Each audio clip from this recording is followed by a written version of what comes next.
This is KGW News at 11. First tonight, Mother Nature is starting April off with a bang. From dangerous to deadly, strong wind knocks down trees like dominoes into houses, cars, and power lines. Now the cleanup is the big story this weekend. Good evening and thanks for joining us on your Saturday night. I'm Nina Melhoff. Tonight, many in our area are picking up the pieces after the metro got hammered with some of the strongest winds we have seen in years. At its peak, well over 200,000 Oregonians lost power. Still, thousands in the dark with crews working overnight. We have KGW Storm Team coverage. Brian Brennan is tracking our forecast this weekend. But first, we begin with Art Edwards, who's been chasing the damage all over the metro today. Art? Yeah, we have, Nina. We're in Milwaukee right now where there are still some neighborhoods that are without power. We've been in Multnomah County, Clackamas County, Washington County. Still a lot of power that needs to be restored and a lot of cleanup after the storm damage. The sound of a chainsaw fills the air in Happy Valley. The Owsley family cleaning up after a 35-foot tree on their property came crashing down Friday morning.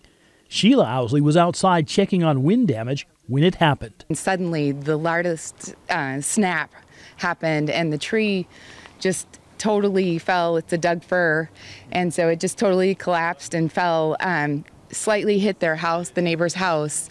And I just totally panicked and I ran around. I couldn't believe it. Similar stories play out all over Metro Portland. Right after the storm, more than 200,000 customers were without power. The work here has been pretty hard. PGE put 1,000 workers into the field after the storm. They've worked nonstop to repair damaged lines and get power restored.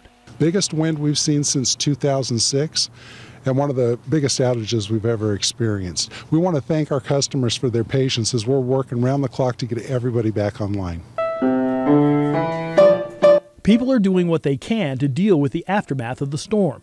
The Farmington Square senior community was without power from Friday morning to this afternoon. It was all hands on deck at Farmington Square to make sure that everyone was comfortable. Members of the Portland Christian Center came to the community and put on an impromptu concert. The church had a concert already scheduled, but without power in their building, they were going to cancel. That's when they decided to come here and provide some comfort and entertainment to the residents at Farmington Square. This was a really special time to be able to experience what could have been a really hard time for everybody, and seeing everybody come together, it was very special and heartwarming. So back here live in this Milwaukee neighborhood, you can see the streetlights don't have any power. They're still going to be working to get the power back on. Several thousand people without power. Most everybody trying to make the most of it and do the best they can in this kind of difficult situation. Back to you. It's rough now in day two. Art, thank you. Small issues that normally wouldn't come up will when there's big winds. It's going to bring out the Achilles heel.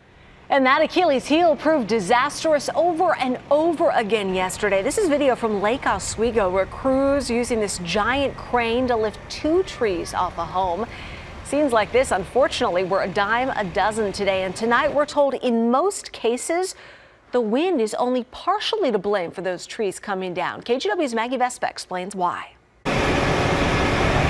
2 massive firs sliced into real-life Lincoln logs. And you realize how big they are. And lifted off this Lake Oswego home. I mean, they're cutting them into like 8-foot pieces, but I can't imagine how much they weigh. It was an hours-long job, and one that James Weiss says could have been predicted. This tree here was root rot. With the winds yesterday, it just went ahead and brought that out, and the tree ended up coming over. Yesterday's winds took that first rotted tree down, he says. On the way, that tree hit another healthy one, toppling it too.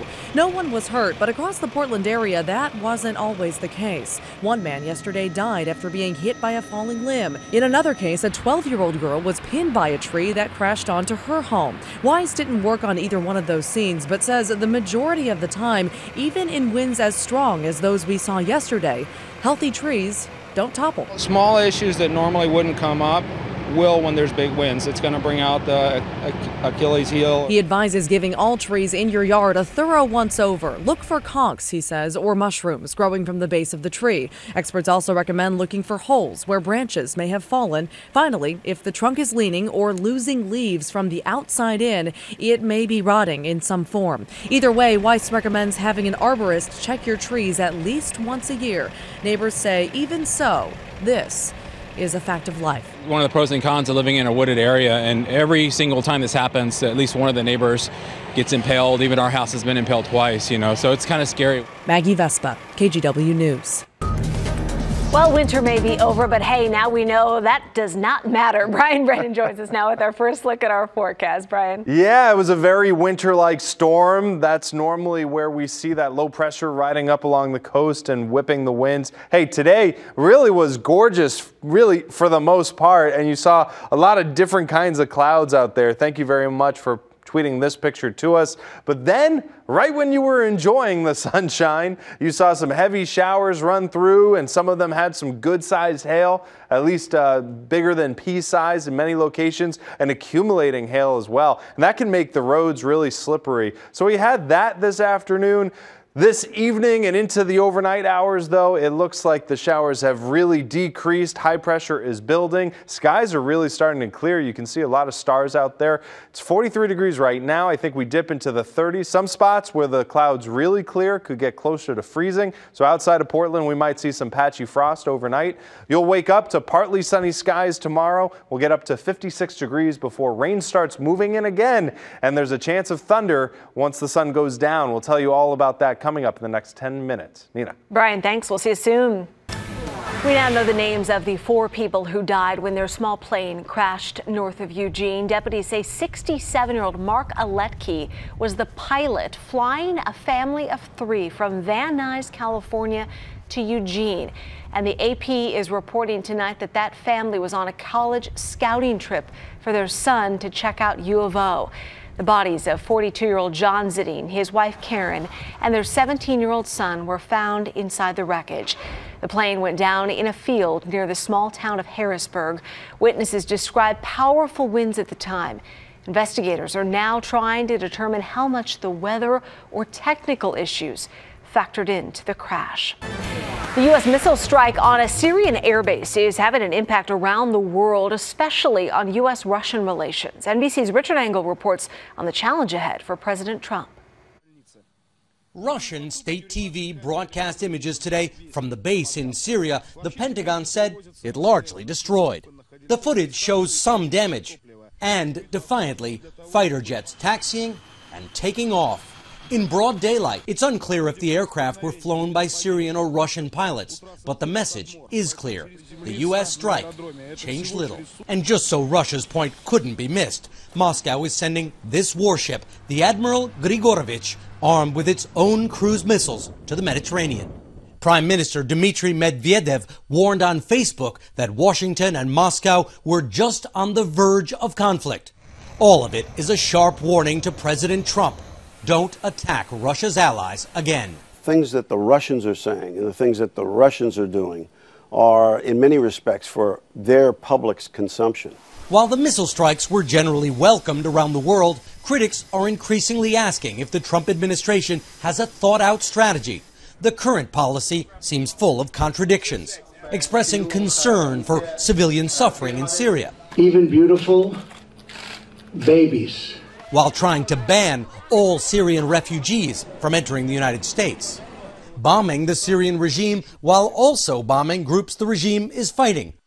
Today, Secretary of State Tillerson, who meets with Vladimir Putin in Moscow next week, spoke with his Russian counterpart, who insisted there was no chemical weapons attack in Syria. So there still is a line of communication between the two sides, but they seem to be speaking past each other.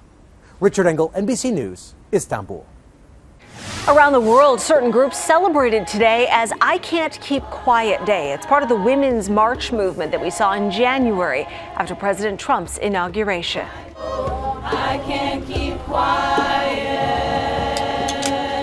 Late this afternoon, two groups got together in Pioneer Square for a flash mob of sorts. A women's protest choir and a group called the Portland Raging Grannies talked about expressing women's voices against attacks on civil rights and democracy around the world and what they call the rollback of environmental protections.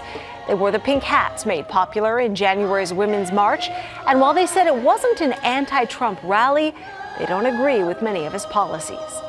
It's more about just empowering women to have our voices heard, and it's true that we see that a lot of Trump's policies and executive orders and things like that so far are things we disagree with.